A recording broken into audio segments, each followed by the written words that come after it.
Bonjour à toutes et à tous. Je vous remercie d'être avec nous ce matin pour ce webinaire sur les marchés des professionnels, comment adresser les besoins d'une clientèle exigeante et hétéroclite de manière efficace. Je me présente tout d'abord. Je suis Isela Sanchez, directrice d'affaires européennes et partenaire conseil au sein de Finance Innovation. Finance Innovation est le classeur de la finance digitale en France. Nous regroupons un écosystème de 600 membres avec un profil très large, car 400 de ces 600 membres sont de ces startups du secteur, 6 secteurs différents, dont la banque, l'assurance, la gestion d'actifs, la gestion et la finance d'entreprise, l'immobilier et la finance durable et solidaire. Mais aussi, nous travaillons avec des investisseurs, avec les banques, les assureurs et les aides managers de la place, les académiques, et évidemment les cabinets de conseil et avocats, comme c'est le cas aujourd'hui. Donc, notre objectif est d'accompagner nos membres, créer des partenariats et créer du business, et bien sûr, accélérer l'innovation dans le secteur de la finance digitale. Donc, pour ce webinaire que nous co-organisons avec notre membre partenaire Eliancy, nous avons choisi le sujet des marchés professionnels. Donc, avant de donner la parole à Olivier pour nous présenter déjà Eliancy et aussi les intervenants que vous voyez aujourd'hui, je vous rappelle seulement quelques consignes logistiques. Donc, sachez qu'il y a un chat pour poser vos questions. Donc, n'hésitez pas à les partager avec nous, on va essayer d'y répondre. Et aussi, sachez que la rediffusion de ce webinaire sera disponible dès la fin sur la chaîne YouTube de Finance Innovation. Donc, merci beaucoup. Et Olivier, je te laisse démarrer. Merci Gisela. Bonjour à tous. Bienvenue à ce webinaire dédié au marché des professionnels. Comment adresser le besoin d'une clientèle exigeante et hétéroclite de manière efficace. Pour introduire ce webinaire, permettez-moi de prendre un petit pas de côté et d'échanger déjà sur l'évolution du marché des particuliers. On a vu il y a à peu près 10 ans l'émergence de ces nouvelles modes de consommation de la banque, de banque en ligne, qu'on appelle aujourd'hui sur le marché des particuliers. On parle de Boursorama, on parle de Fortuneo, Hello Bank et autres.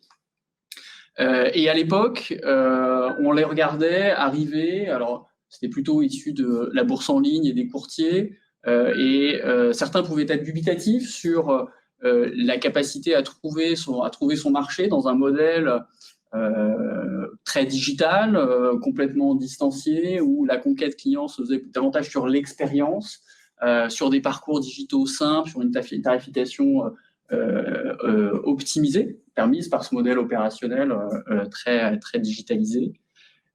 Puis ces acteurs ont étendu un peu la couverture de services, ont été au-delà de l'épargne, sur de la banque au quotidien, mais également sur des financements, et deviennent des banques de plein exercice, et prouvent aujourd'hui, au regard de la satisfaction client, au regard de l'évolution du fonds de commerce, c'est plus de 6 millions de clients qui sont aujourd'hui bancarisés en banque en ligne en France, que le modèle fonctionne à son public, il est significatif, et il est possible aujourd'hui d'être client principal d'une banque en ligne particulière.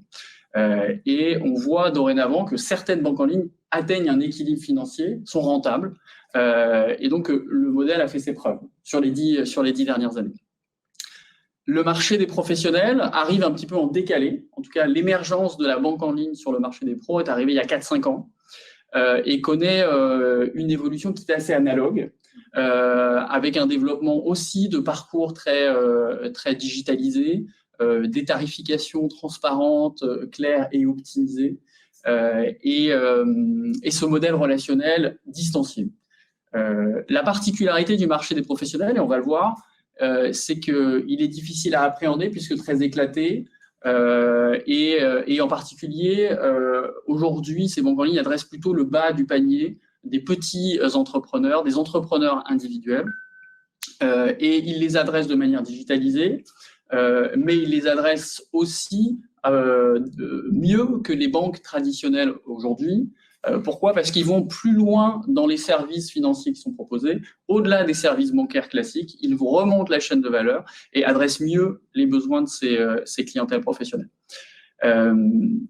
Notre sujet du webinaire est bien de se poser la question de ce marché des professionnels, important, au PNB assez significatif pour les banques d'une manière générale, et de se poser la question de quel est l'état de ce marché de clientèle des professionnels, et de regarder finalement est-ce une menace ou une opportunité pour les banques traditionnelles, l'émergence de ces nouveaux acteurs qui imposent des nouveaux codes, et de revenir avec Blank sur ces dernières réussites, et en particulier la belle histoire de Blank en tant qu'établissement banque en ligne pour les pros en direct, mais aussi sur les synergies qu'elle a su développer au sein du groupe Crédit Agricole avec le LCL et le Crédit Agricole sur la distribution d'une offre dédiée sur ce segment des petits pros.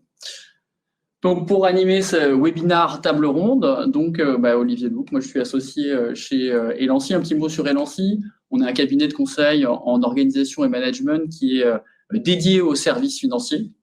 Et donc, on accompagne nos clients, banques de détail, banques en ligne, établissements de paiement, sur l'ensemble de leur problématique de transformation, des sujets très en amont, et également sur l'accompagnement à la mise en œuvre de leurs projets. Je suis accompagné aujourd'hui pour Elancy de Guylain Debreuil, qui est directeur associé dans notre practice innovation et digital, et d'Angélique de la Suisse Saint-Geniès, qui est manager au sein de l'équipe banque de détail. Et j'ai le plaisir d'accueillir également Sana Roy de Blank, directrice des nouveaux marchés, et qui a justement porté tout le sujet chez Blank de l'offre B2B au sein des caisses régionales du Crédit Agricole et du LCL, et qui est en charge aujourd'hui des nouveaux marchés autour de l'international. On aura l'occasion d'en discuter. Et donc, l'ordre du jour assez classique. On revient dans un premier point sur le marché des professionnels. Où en est-il? Comment est-il composé? On reviendra aussi sur les 3 piliers à adresser pour conquérir ces segments de clients et de gisements de potentiel. Quelques réflexions aussi sur les différents modèles que l'on côtoie et que l'on voit au sein des établissements plus traditionnels, pour adresser en fait tous les segments du professionnel. Et on se donnera un temps également pour faire un peu le retour d'expérience de Blank et des offres donc Crédit Agricole Propulse et LCL Essentiel Pro, qui sont des offres sorties récemment en collaboration avec Blank. Et je vous propose de démarrer sans plus attendre sur notre partie marché avec Angélique. Merci Olivier. Bonjour à tous. Alors, sur la première partie, qui est la partie vraiment présentation du marché des pros, ce qu'on trouvait important de dire, c'est que, Olivier l'a précisé tout à l'heure, c'est un marché qui est très, très dense, avec 4,1 millions de pros, et que ces 4,1 millions de pros génèrent 7 milliards de PNB par an pour les banques. Au-delà de ça, c'est un marché qui est très hétérogène, avec notamment plus de 700 professions, de typologies de professions, donc commerce, artisan, construction, etc.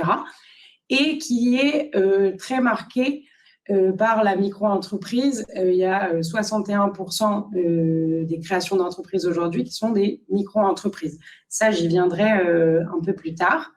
Ce qu'on remarque, c'est que c'est un marché qui a une rentabilité qui est plutôt fragile en termes de chiffre d'affaires, mais qui a un PNB qui est très important pour les banques et qui est 2,5 fois plus élevé que celui d'un particulier, avec 2 500 € de PNB moyen annuel pour un client professionnel.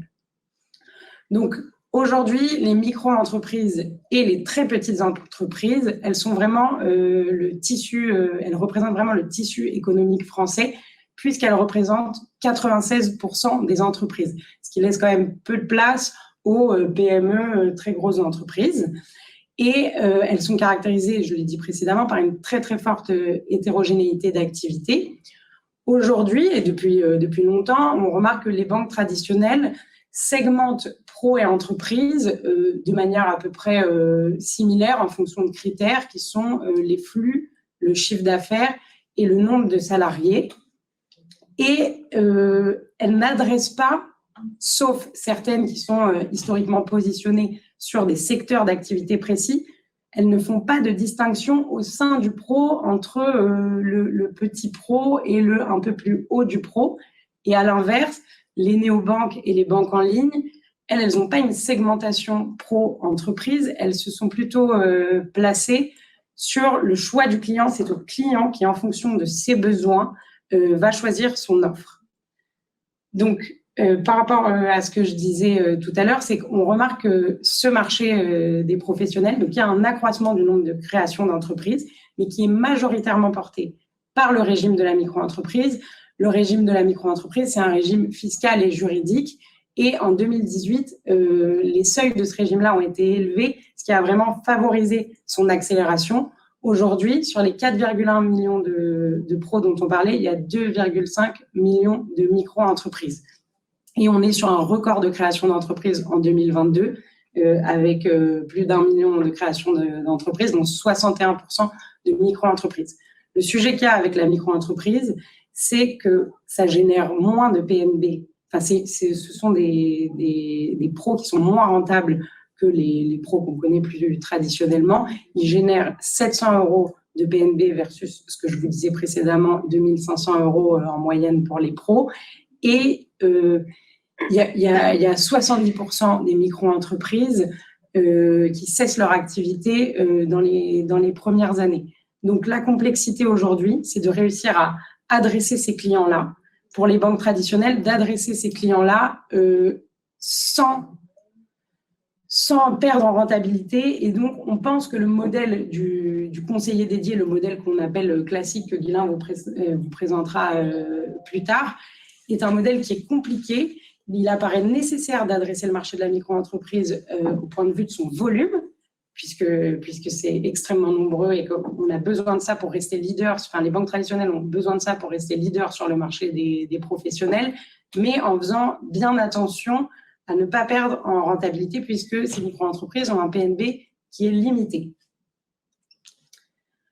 Ce qu'on voit, c'est qu'on a une position sur le marché des pros au global, donc très petites entreprises et micro-entreprises, sur laquelle les banques traditionnelles ont toujours été historiquement leaders. Et cette tendance, elle va s'inverser sur le marché de la micro-entreprise en laissant la place, pour le coup, aux néobanques et aux banques en ligne qui, elles, viennent prendre des parts de marché, puisque ce que disait précédemment en introduction Olivier, au même titre que ce qu'elles ont fait pour les particuliers, elles adressent vraiment tous les besoins du pro et particulièrement de ces petits segments-là, de ces petits pros, en proposant des services extra-bancaires, en simplifiant leur quotidien. Et elles surfent aussi sur le fait que les pros sont mécontents de leur relation avec leur établissement bancaire. On a 80% des professionnels qui se disent peu heureux de leur offre et de ce que leur propose leur établissement bancaire. Donc, pour faire face à cette concurrence, qui est très innovante de la part des néobanques et banques en ligne, les banques traditionnelles doivent revoir leur modèle et leur offre. Et c'est Guilain qui va vous présenter la suite.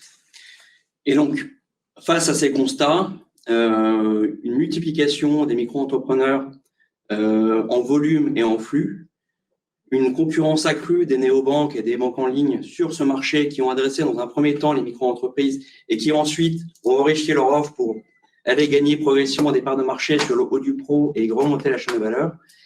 Et pour que les banques traditionnelles ne se fassent pas cannibaliser par justement ces banques en ligne et néobanques et conservent leur position de leader, on pense que les banques traditionnelles doivent entamer des réflexions pour revoir leur modèle de banque.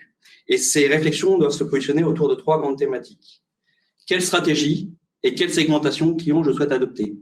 Par exemple, et pour cela, il faut bien connaître ses clients. Par exemple, une banque qui a un positionnement très fort sur le marché des pros, comme le Crédit Agricole ou les banques populaires, mais qui, inversement, ont une position assez faible sur le marché des micro-entrepreneurs comme les banques populaires, ne va pas avoir les mêmes réflexions et la même stratégie qu'une banque traditionnelle qui a un positionnement assez faible sur le marché des professionnels, mais inversement très fort sur le marché des micro-entreprises, comme est la Banque Postale.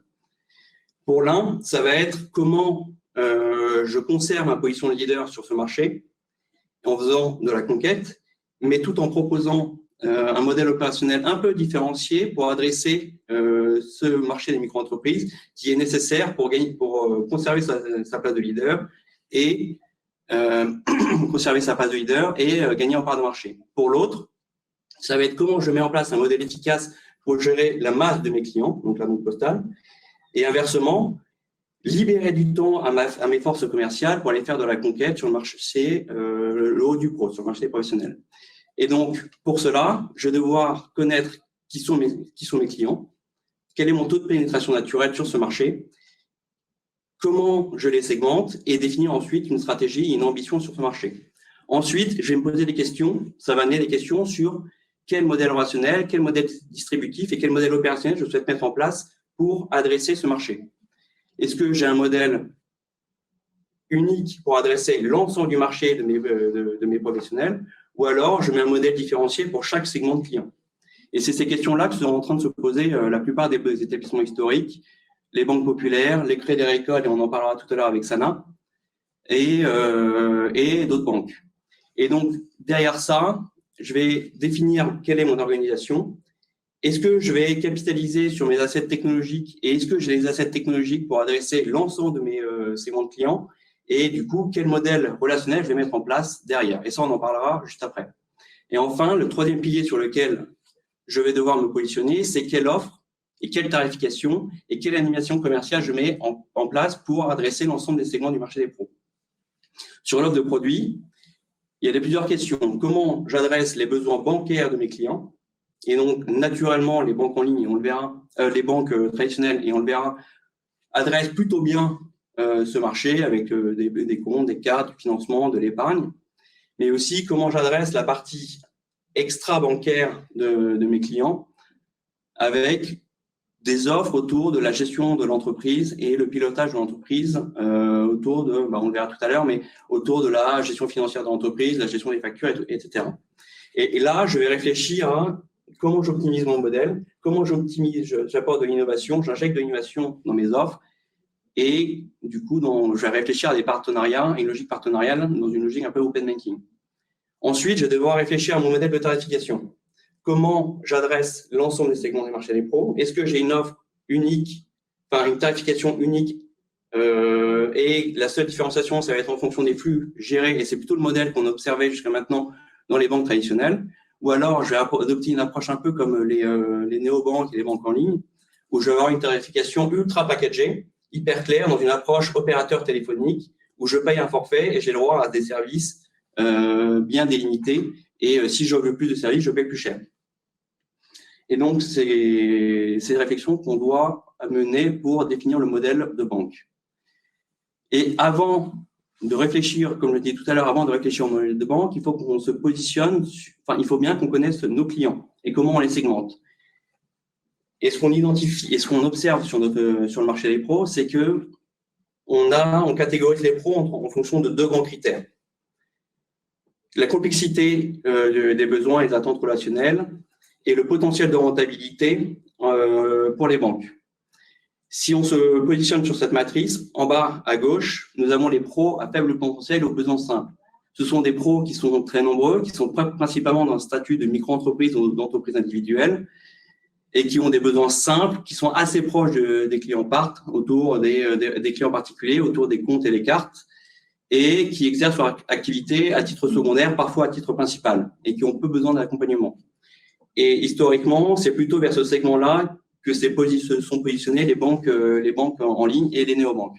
Ensuite, en haut à gauche, nous avons les pros qui ont un faible potentiel pour les banques, donc c'est-à-dire assez peu de rentabilité, mais qui peuvent avoir des besoins complexes. Et donc là, c'est plutôt des pros qui sont installés, qui exercent leur activité à titre principal sur des secteurs moins rentables que le haut du pro. Par exemple, c'est souvent des activités autour de la coiffure, des transports, ce genre de choses, mais qui ont des besoins d'accompagnement importants et qui ont des besoins complets, à la fois sur des besoins bancaires, financement, cartes, monétiques, etc., mais aussi sur des besoins extra-financiers pour la gestion de leur entreprise. Ensuite, en bas à droite, nous avons les pros à fort potentiel et aux besoins simples.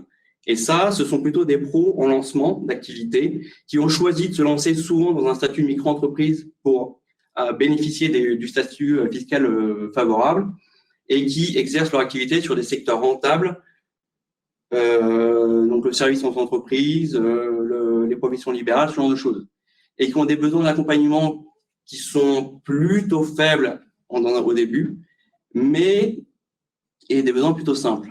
Et enfin, nous avons les pros en puissance, qui sont les pros à fort potentiel, avec des besoins complexes et qui est un peu le Graal à atteindre pour les banques traditionnelles, qui sont les pros sur lesquels on va dégager le plus de rentabilité, qui ont des besoins, qui exercent leur activité dans des secteurs rentables et qui ont des besoins d'accompagnement importants et des besoins complexes sur l'ensemble de la chaîne de valeur bancaire.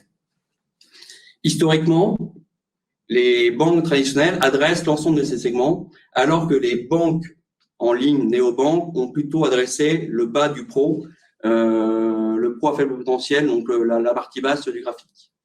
Et donc, pour servir l'ensemble de ces segments de professionnels, les banques doivent mettre en place des modèles adaptés à chaque segment de client, et c'est ce qu'on va voir tout de suite, pour gagner en efficacité opérationnelle et pour dégager de la rentabilité. Et donc, ce qu'on observe sur le marché, c'est qu'on voit trois grands modèles apparaître. Le modèle 1, qui est le modèle classique qu'on voit dans tous les établissements historiques, traditionnels, c'est le modèle où le client professionnel est géré dans le réseau par un conseiller professionnel dédié. Il peut y avoir, et les banques, pour adresser ce marché, vont chercher de leviers d'efficacité pour optimiser la relation client autour de l'offre et la tarification, donc avec une tarification adaptée en fonction des besoins du professionnel, et donc souvent autour des flux gérés, la mise en place de parcours digitaux, etc. Il peut y avoir quelques variantes sur le bas du pro, où les banques ont entamé des réflexions pour les gérer un peu différemment, soit dans des portefeuilles dédiés avec une volumétrie de clients plus importante, soit via des conseillers professionnels moins expérimentés ou par des conseillers particuliers. Ensuite, nous avons le modèle qu'on appelle modèle Digital Inside. Et donc là, c'est un modèle qui est un peu différent, où les pros sont traités dans un modèle 100% à distance et digital. Ces professionnels, donc dans ce modèle-là, les pros n'ont pas de conseillers dédiés, enfin les clients professionnels n'ont pas de conseillers pro dédiés et sont traités à distance, souvent par un CRC. Le rattachement de la clientèle professionnelle peut se faire un peu différemment, soit dans une e-agence, ce qu'on voit par exemple chez Hello Bank, ou alors dans des agences, mais sans qu'ils soient rattachés à un conseiller professionnel. La particularité par rapport au modèle Greenfield dont on va parler juste après, c'est que le modèle de distribution se fait 100% digital, donc y compris l'entrée en relation, mais sur les canaux web et sur les canaux mobiles. Et la banque, pour justement gérer ces canaux de distribution, capitalise sur ces assets technologiques et avec quelques optimisations pour optimiser les parcours digitaux. Ensuite, le modèle 3, qui est le modèle le plus innovant et le modèle Greenfield, c'est un peu le même modèle que le modèle Digital Inside. Donc, les pros sont traités dans un modèle 100% digital type néobanque mobile. La différence, c'est qu'une entité dédiée est créée, une entité digitale est créée, soit en partenariat, et ça a été le cas pour le Crédit Agricole et LCL avec Propulse et Essentiel Pro, avec le partenariat avec Blanc, soit via rachat, et c'est le cas de SG avec le rachat de Shine. La particularité par rapport au modèle Digital Inside, c'est que les comptes sont logés hors des livres de la banque. Donc, les comptes sont dans un modèle banque as a service, et les comptes, par exemple, pour Blanc, sont logés chez Ocali, et pour Shine, chez Trésor. Et la banque ne capitalise donc pas sur son SI et sur ses assets technologiques, mais va chercher le SI. Et en général, on met en place ce modèle-là pour aller plus vite et pour accélérer le time to market, pour lancer une offre assez rapidement.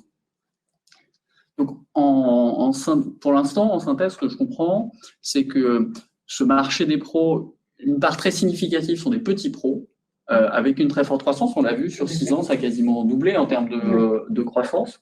Ça menace le modèle opérationnel classique des banques traditionnelles qui n'ont pas la capacité à gérer de la même manière une clientèle qui est moins rentable. Se pose du coup la question d'adapter ce modèle relationnel et plusieurs options sont possibles. Et il y a aussi un sujet d'offre, finalement, c'est ce que tu disais, Guilain, autour de comment finalement on va plus loin même dans l'offre bancaire, c'est ça? Oui, c'est ça, exactement. Et avant de passer aux offres, on a notre vision des modèles, des différents modèles adaptés à chaque segment de clients. C'est sur les pros à faible potentiel et aux besoins, ou à fort potentiel et aux besoins simples, on va plutôt conseiller aux banques de se diriger vers un modèle Digital Insight ou Greenfield, avec la possibilité pour les pros à fort potentiel, la nécessité pour les pros qu'on détecte à fort potentiel dès l'entrée en relation, de mettre en place des indicateurs et du maternage pour identifier le moment où ils vont switcher vers du pro avec des besoins complexes et donc tout de suite les orienter vers le modèle un peu plus classique.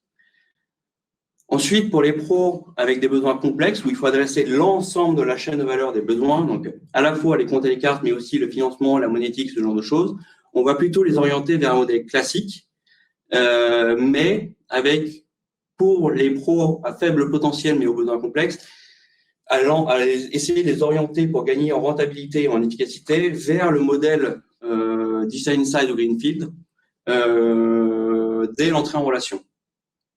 Et donc, si on passe maintenant sur le périmètre des offres et des services à proposer à l'ensemble de ces clients, ce qu'on voit, c'est qu'il faut proposer des offres autour de deux univers de produits. Les produits bancaires classiques, les services financiers, et ce qu'on les banques traditionnelles adressent très bien, mais sur lesquels les banques vont pouvoir nouer des partenariats dans une logique open banking pour insuffler de l'innovation, pour digitaliser les parcours et pour proposer des produits en plus de ce qu'ils savent faire naturellement. Par exemple, sur les comptes ou sur la connaissance client, on va pouvoir faire des partenariats avec des agrégateurs de comptes, des coachs financiers, des entreprises qui sont spécialisées dans le bilan carbone comme Greenly. Sur les financements, on va faire des partenariats avec des offres innovantes sur le revenu-based financing, par exemple avec Silver, sur la facturage avec des de facto ou des Rosalie sur les avances sur salaire.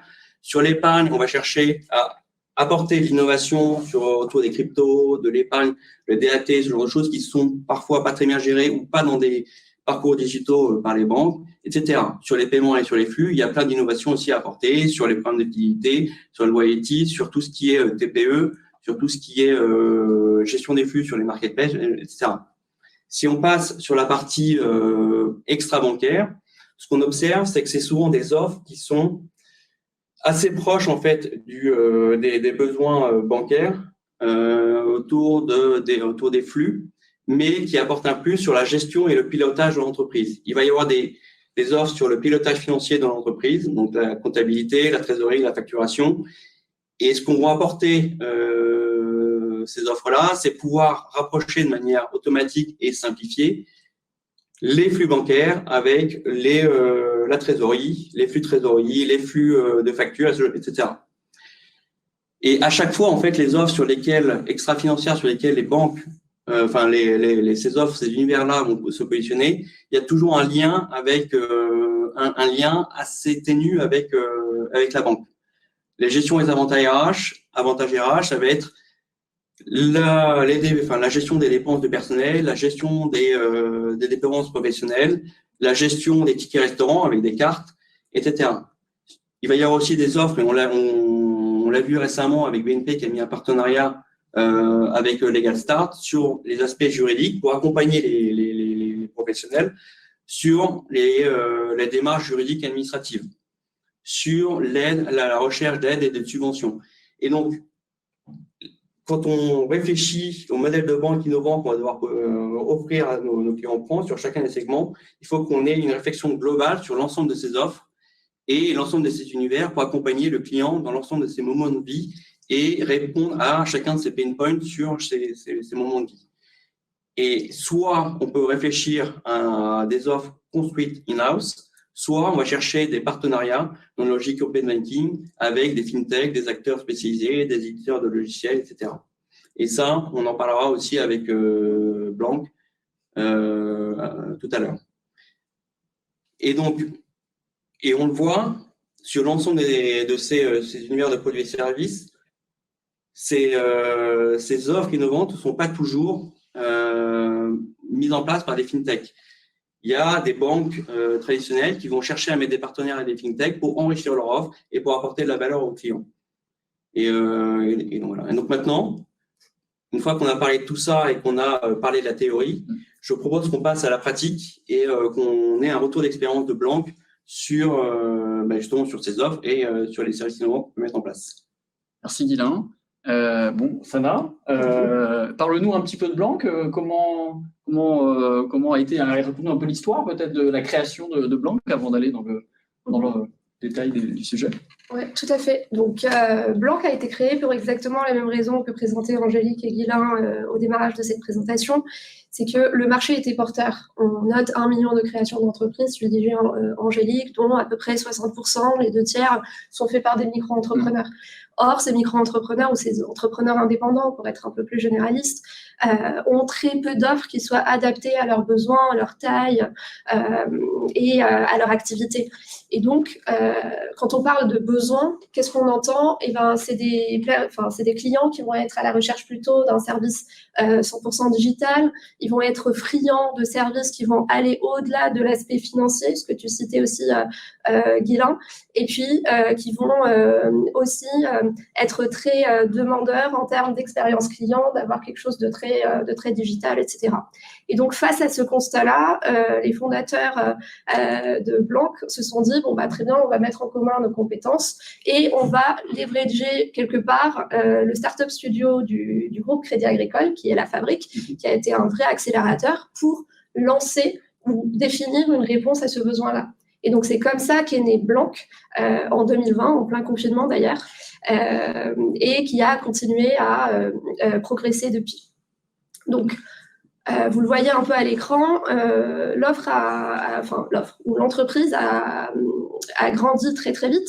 La question qui se pose, c'est, on en parlait un peu en amont de ce webinaire, c'est comment ça s'est inscrit un petit peu dans la stratégie du groupe. Est-ce que le groupe y a adhéré dès le départ ou est-ce que c'est venu un peu plus tard? En fait, ce qu'il faut se dire, c'est que Blank, comme la plupart des initiatives de la Fabrique, était un peu, je vais reprendre. La Fabrique avait la délégation du groupe de penser de nouvelles idées, de les lancer, de les expérimenter sur le marché, et Blank en faisait partie.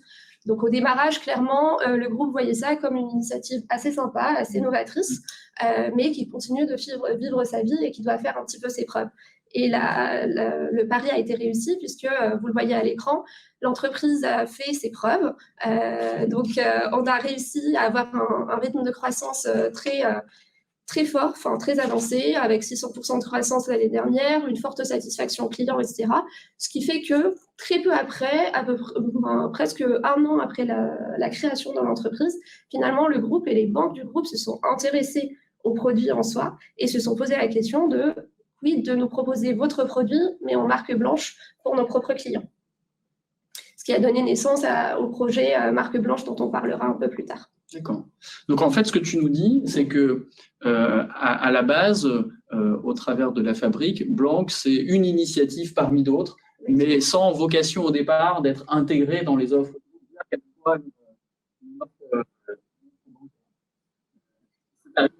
Après, avec la réussite notre assez récente qu'on a annoncé la semaine dernière avec des étudiants qui ont été auprès du groupe qui nous permettent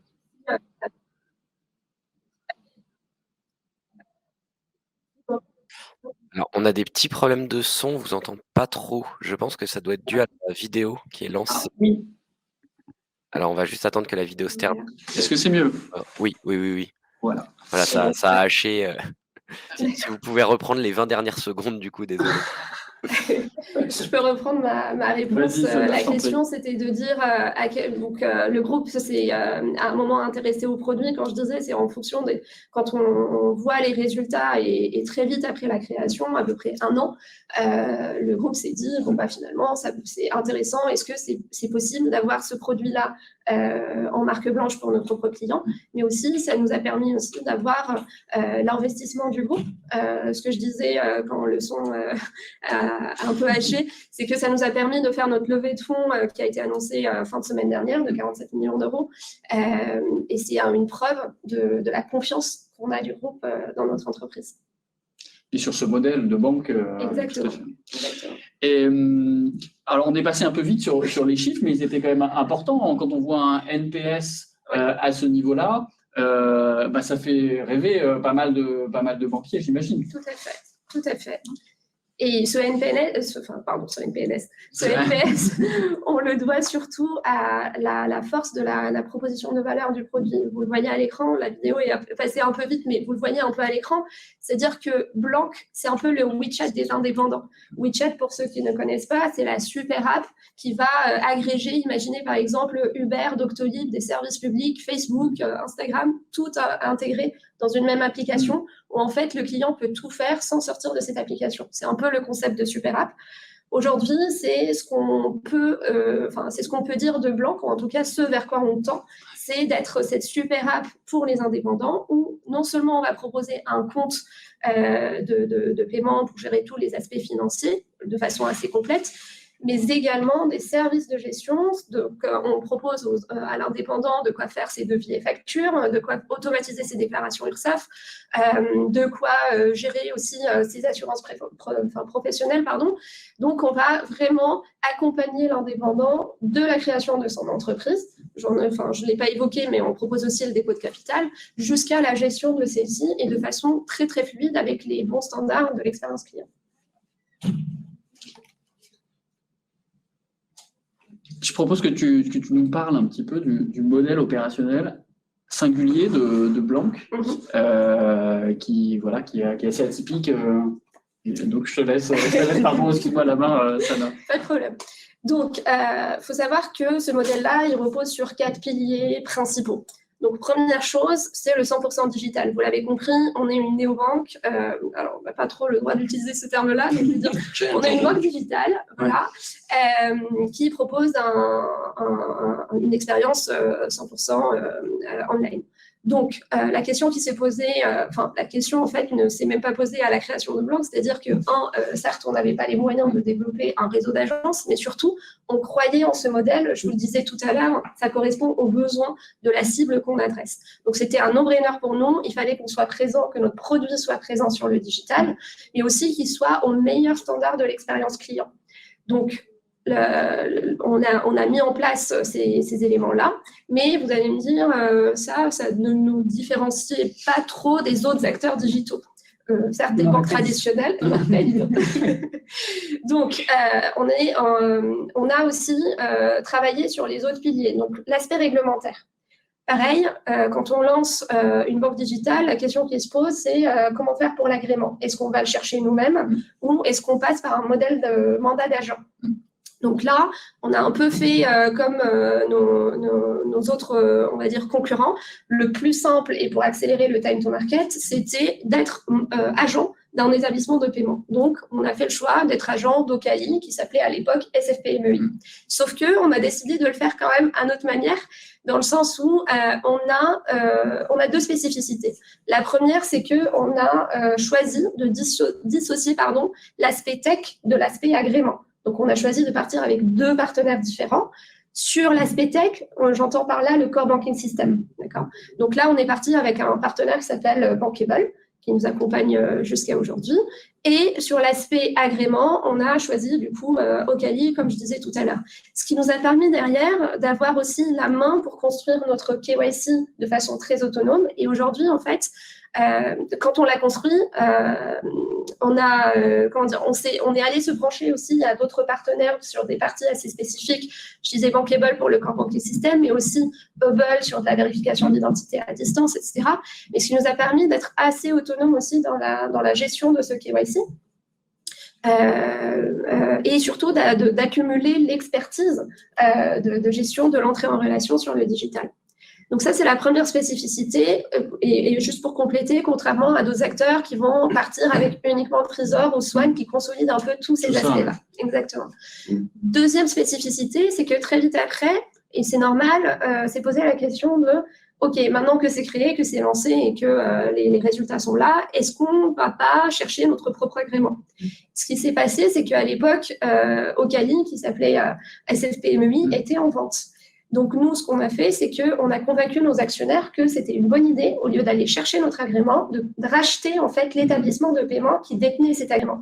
Et la fabrique, là encore, a été un vrai accélérateur, puisque on a pu racheter du coup Ocali, dont l'actionnaire est devenu la fabrique, donc le groupe Crédit Agricole, et finalement notre établissement de paiement est de rentrer dans le giron du groupe. Et aujourd'hui, la relation est très très fluide, puisqu'on a nos entreprises qui sont en face, et puis les équipes se connaissent, et la relation est très très fluide. Voilà. On voit bien sur les Conto à l'époque avec Trésor, il y a une première étape il faut se lancer et être agent d'un établissement de paiement, ça a un intérêt pour accélérer le time to market. Et très vite, si on veut avoir la main sur les parcours et personnaliser un peu tous ces parcours pour les adapter au contexte de notre fonds de commerce et de notre business, on peut être contraint. Et c'est vrai que la réponse apportée ici en dissociant la partie agrément et la partie tech, comme tu l'évoquais, est assez singulière et permet justement d'accompagner le développement de Blanc dans ce modèle. Exactement. Après, comme vous le voyez à l'écran, ce n'est pas le seul pilier qui a permis cette réussite-là. Les deux autres piliers sont tout aussi importants et très, très liés. Donc, si on revient un petit peu en arrière et qu'on se dit, c'est quoi la cible de Blanc? La cible de Blanc, c'est les indépendants. Ces indépendants sont caractérisés quelque part par trois aspects. Un, c'est une cible qui a une activité qui peut être parfois un peu instable. On parle d'une durée moyenne d'activité de 18 mois. Deuxième chose, c'est une cible qui va avoir un chiffre d'affaires qui va être assez bas. Donc, généralement, on est sur 400 € par mois. Et puis, c'est une cible qui va être très, on va dire, sujet à des contrôles de conformité, à de la vigilance de conformité, etc. Et donc, nous, on voulait adresser cette cible-là de façon la plus optimale possible, tout en se disant qu'il faut qu'on arrive à réduire les coûts opérationnels pour être rentable à un moment. Sinon, on n'arrivera jamais à rentabiliser cette cible. Et donc, la réponse a été, 1, la technologie, beaucoup de tech, beaucoup d'automatisation, et 2, mettre les opérations au cœur du fonctionnement de l'entreprise. Donc, quand je dis technologie, pour illustrer un petit peu, on est parti dès le départ de la création de Blanc sur une technologie serverless. Serverless, pour simplifier, c'est qu'on arrive à lancer des fonctionnalités sans avoir à se soucier de l'évolution des problématiques d'infrastructure, puisque celle-ci est sur le cloud. Deuxième chose, sur les opérations, ce que je disais, on a la majorité de notre équipe aujourd'hui est centralisée autour des opérations qui sont divisées un peu en 3 parties, l'onboarding, le service client et la conformité.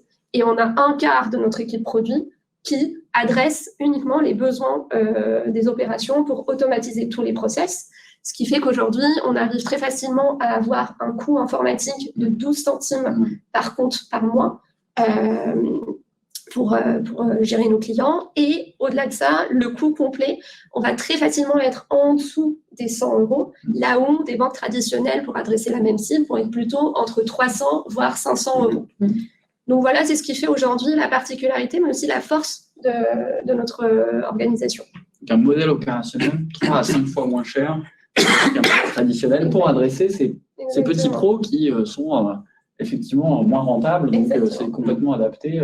Et par ailleurs, qui satisfait mieux les clients, le CF, le NPS, et qui propose plus de services qu'un modèle traditionnel. C'est vrai que, toutes choses égales par ailleurs, c'est quand même très adapté.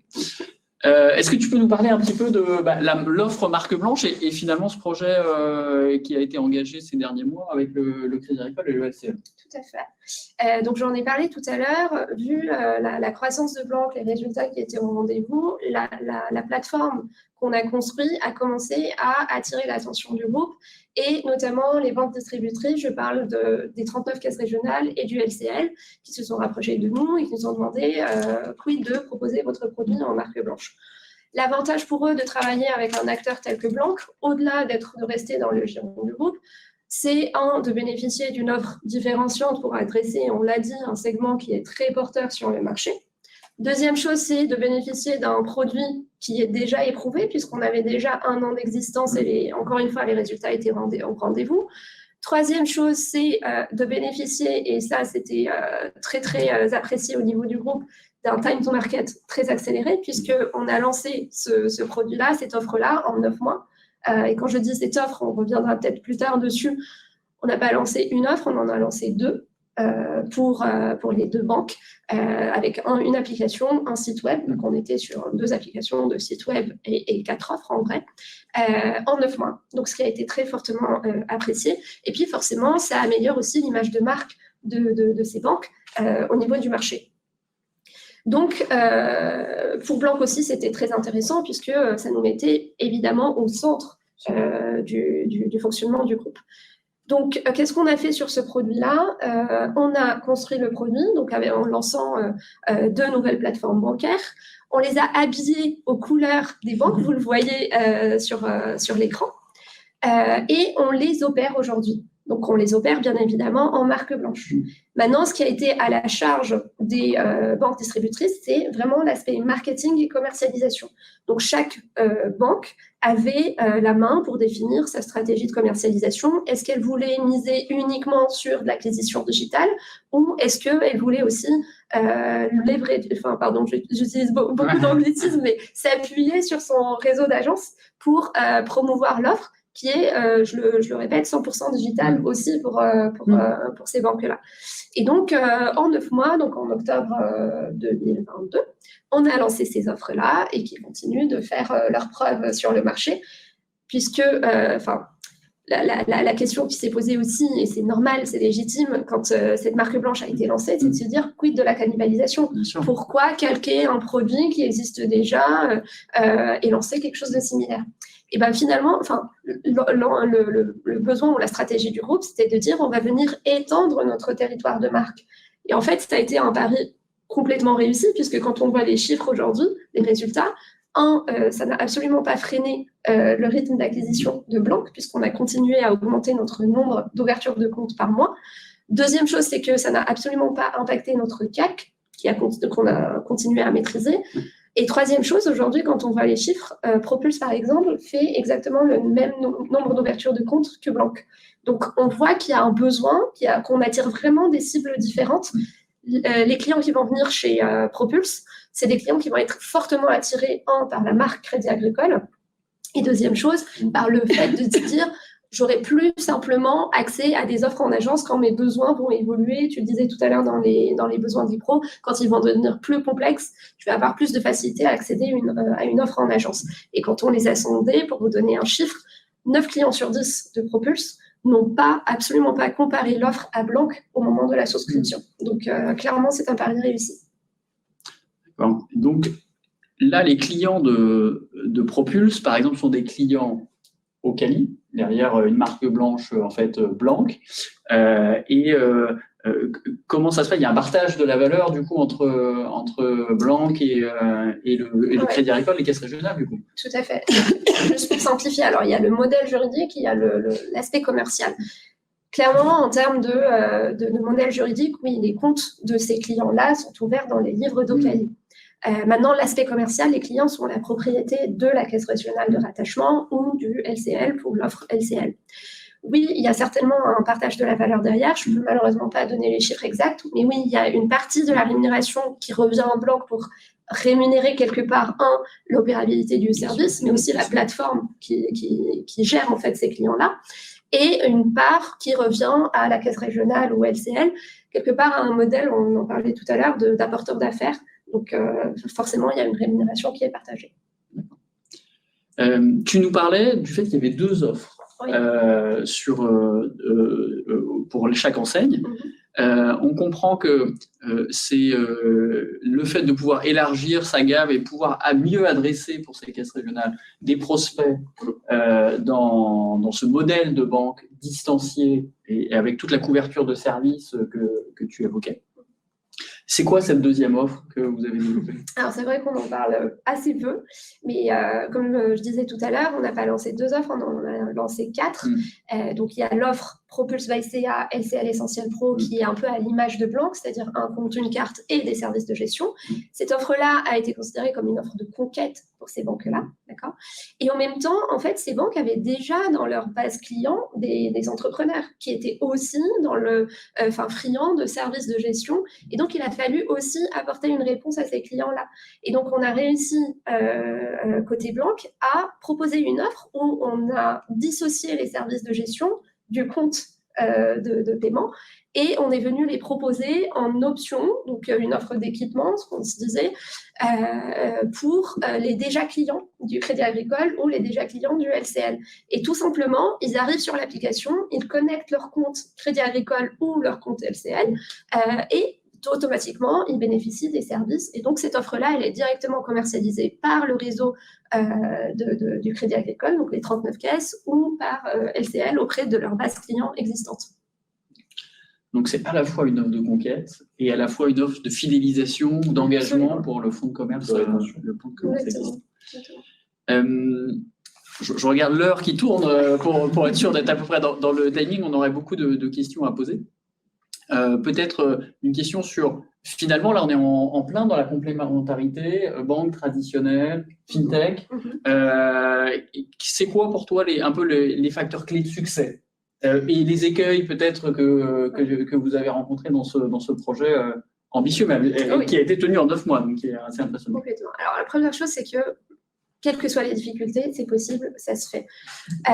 Il y a plusieurs facteurs de succès. Le premier étant un fort sponsorship. Ce projet-là, il a été poussé par la direction générale, que ce soit côté caisse régionale ou LCL, ce qui a complètement facilité les choses plus tard.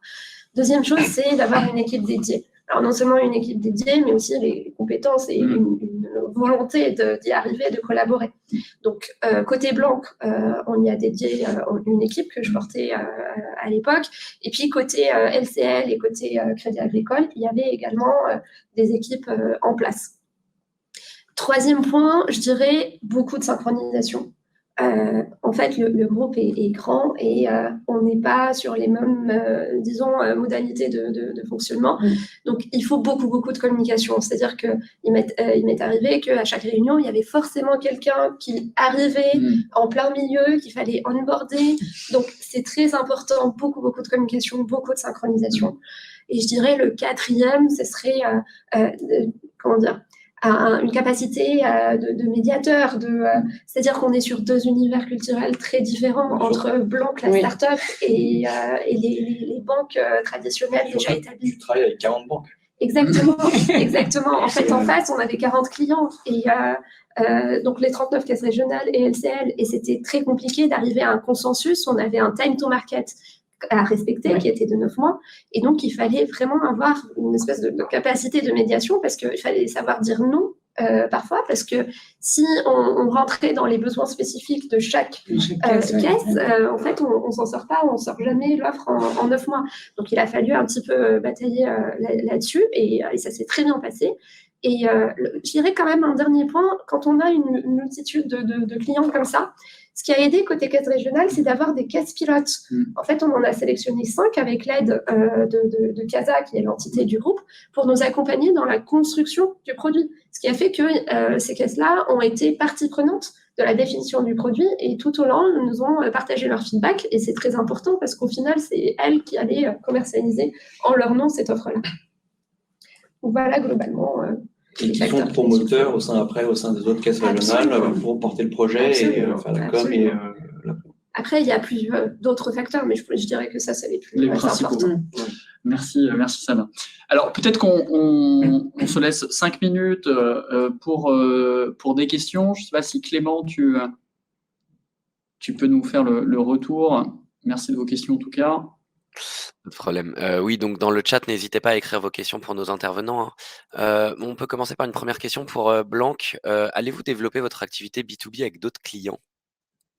Alors, ça, c'est une question qu'on nous pose souvent.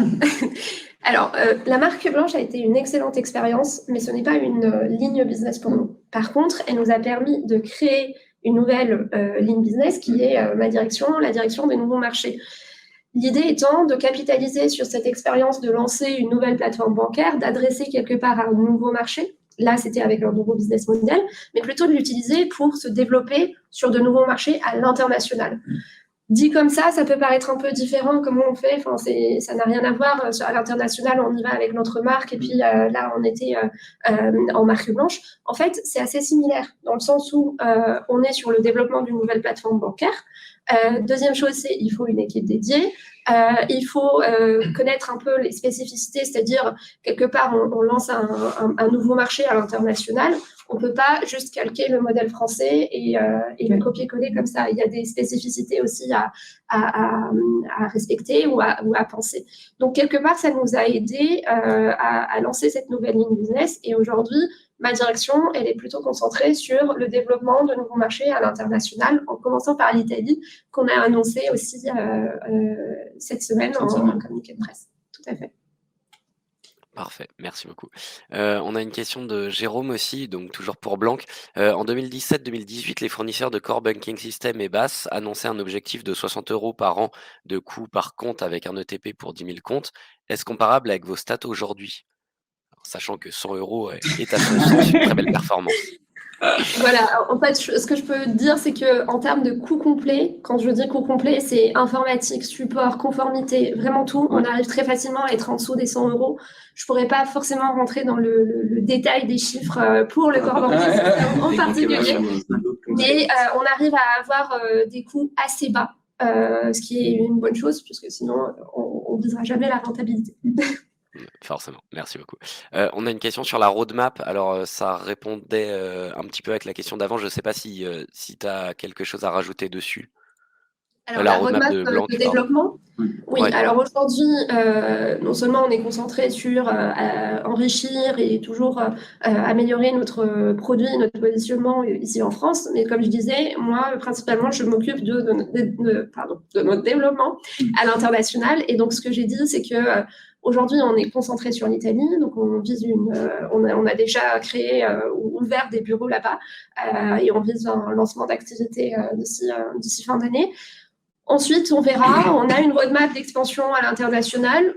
Je ne vais pas m'avancer là-dessus pour l'instant, mais on commence par l'Italie et ensuite, on vous annoncera les nouveautés. C'est ça. En tout cas, on voit qu'on est sur une belle dynamique. En tout cas, sur le marché français, en complémentarité avec les banques traditionnelles et maintenant à l'international. On voit que Conto aussi a des enjeux de il y a un vrai besoin aussi à l'international. Et après, il y a aussi la roadmap produit. Oui. Et une question qu'on se posait, c'est sur la partie financement. Oui. On voit que certains acteurs néobanques commencent à se positionner sur le financement, mais souvent en partenariat, et le financement étant un produit de conquête. Est-ce que c'est quelque chose sur lequel vous souhaitez aller ou Aujourd'hui, on sait que c'est un besoin côté de la cible professionnelle qu'on adresse. Maintenant, c'est sur notre roadmap, on y réfléchit, mais pour l'instant, on se concentre vraiment sur ce qui est au cœur de la proposition de valeur qu'on propose. Donc, on se concentre vraiment sur tout ce qui va être création d'entreprise et puis la gestion de celle-ci. Et sur le financement, on y réfléchit et ça viendra, je pense, dans les mois à suivre. Parfait. Une question pour Ailancy. Quelles sont vos convictions sur le modèle à mettre en place pour adresser le segment des entrepreneurs individuels? Alors, la question est pas simple, elle n'est pas vite répondue, comme dirait une personne. En fait, donc on a parlé tout à l'heure, il y a 3 grands modèles. Le modèle classique qui est suivi, ça, à mon avis, pour les micro-entrepreneurs, il n'est pas forcément un modèle adapté. Et après, il y a le modèle Digital Insight et le modèle qu'on appelle Greenfield. Et en fait, tout dépend des assets technologiques et de la rentabilité de ces assets technologiques sur lesquels on va pouvoir se reposer. Une banque, de cette technologique et du time to market qu'on souhaite avoir. On l'a vu avec l'exemple de Crédit Agricole et de LCL avec Blanc. Le time to market est de 9 mois pour lancer une offre une offre innovante, digitale, à destination des micro-entrepreneurs. Donc, c'est ultra rapide. Et donc, ça permet d'aller plus vite.